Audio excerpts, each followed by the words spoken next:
ইপিনে ৰূপহীহাটৰ কাৱৈমাৰীটো নিৰ্বাচন কেন্দ্ৰিক হিংসা কাৱৈমাৰী পঞ্চায়তৰ ৱাৰ্ড সদস্য কংগ্ৰেছ প্ৰাৰ্থীক প্ৰহাৰ চোকা অস্ত্ৰৰ আক্ৰমণত গুৰুতৰভাৱে আহত হৈছে প্ৰাৰ্থী ৰুস্তম আলী সম্প্ৰতি ৰুস্তম আলী কাৱৈমাৰী এফআইউত চিকিৎসাধীন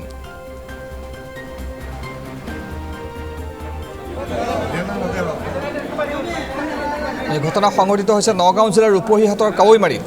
নিৰ্বাচন কেন্দ্ৰিক হিংসাত আহত হৈছে এজন লোক কাৱৈমাৰী পঞ্চায়তৰ ৱাৰ্ড সদস্য লোকজন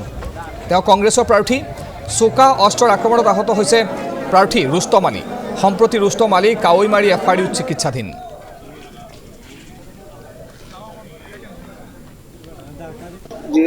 মানে অসুস্থ অৱস্থা হৈ আছে তেখেতৰ মানে ঘৈণীয়েক হ'ল মানে ৱাৰ্ড মেম্বাৰৰ প্ৰাৰ্থী এতিয়া সি মানে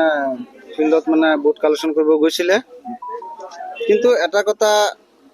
হ'ল কি মানে আমাক আগৰ পৰাই মানে আমাক দাবী ধমকি দি আছে আমি আমাৰ প্ৰাৰ্থীসকল যাতে কোনো ৱাৰ্ডত সোমাব নোৱাৰোঁ ৱাৰ্ডত সোমালে আমাক মাৰিব আমাক কোবাব দাদি কোবাব এনেকুৱা দাবী ধমকি দি আছে কোনে দি আছে বিৰোধী দলৰ মানুহে বিৰোধী দল মানে আমি বিৰোধীটো এতিয়া মানে এই বিজেপি মানুহ বিজেপিৰ মানুহে যাক আক্ৰমণ কৰিছে সি কোনটো দলৰ সাপোৰ্টাৰ আছে কংগ্ৰেছ এতিয়াতো নিৰ্দলীয় মেম্বাৰ কিন্তু আমাৰ কংগ্ৰেছ দলৰ সমৰ্থিত প্ৰাৰ্থী কাহিনীটো কি হৈছিল কাহিনী তাক আগতে মানে তাক মানে সকিয়নি দিছে ফিল্ডত নাহিবি আহিলে তো মানে কোবাম তথাপি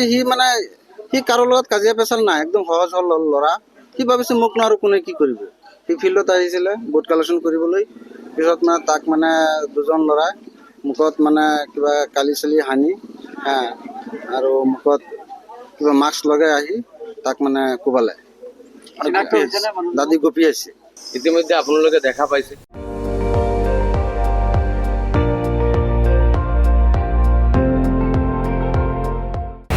আপুনি চাই আছে ND24